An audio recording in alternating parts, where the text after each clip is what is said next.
Good morning dear students, আমি চলে এসেছি তোমাদের হোমওয়ার্ক নিয়ে।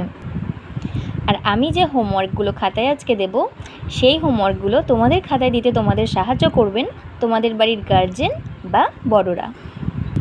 তারপর আমি ঠিক যেভাবে দেখিয়ে দেব, তোমরা ঠিক সেভাবে স্টেপ বাই স্টেপ তোমাদের লেখাগুলো কমপ্লিট করবে। তারপর একটা নির্দিষ্ট দিনে গার্জেনরা তোমাদের খাতা স্কুলে জমা দেবেন এবং আমরা সেটা চেক করে দেব। কেমন? তাহলে দেখো, আগের দিন তোমাদের যে হোম টাস্ক বাড়িতে গেছিলো সেটা ছিল পি। তাহলে এখন যেটা যাবে সেটা হচ্ছে কিউ।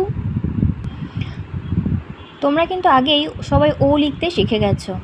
কিউটাও তোমরা যদিও তোমাদের রেডি ফর রাইটিংয়ে করে নিয়েছো, তবুও তোমাদের সুবিধার জন্য আমি কিন্তু কিউটা তোমাদেরকে 3টে স্টেপে করাবো। চলো তাহলে শুরু করি।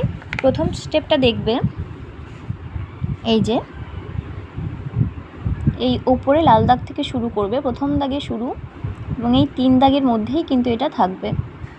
দেখো, এটা দেখতে অনেকটা কিন্তু শিয়ের মতো। এটা হচ্ছে প্রথম স্টেপ। দ্বিতীয় স্টেপ হচ্ছে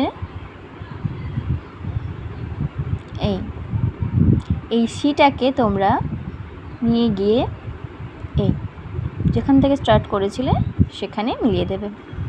তারপরে কি হচ্ছে দেখো, থার্ড স্টেপ। এটা হয়ে গেল ও। এই ওটাই কিন্তু আমরা থার্ড স্টেপে লিখব। তারপর কি করব, এই যে তোমরা দেখতে পাচ্ছ ও, এই ওর ডান দিকে এইভাবে আমরা একটা দাগ দিয়ে দেব। তাহলে এটা কি হয়ে গেল? এটা হলো কিউ। ঠিক এইভাবে ডেট বসাবেন তোমাদের গার্জেনরা, এবং এই হেডিংটা কিন্তু খাতায় তারা লিখে দেবেন। এই প্রথম লাইনটাও তারা দিয়ে দেবেন। তারপর তোমরা যেটা করবে, এটা দেখে দেখে তোমরা পুরো পাতায় কিন্তু সবটা লিখে নেবে। চলো তাহলে আরও একবার দেখিয়ে দিই।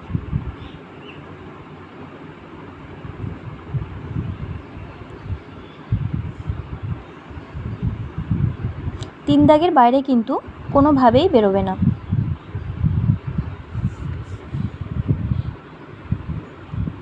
তাহলে তোমরা স্টেপ ফলো করে লিখতে শুরু করো। আসি, টাটা।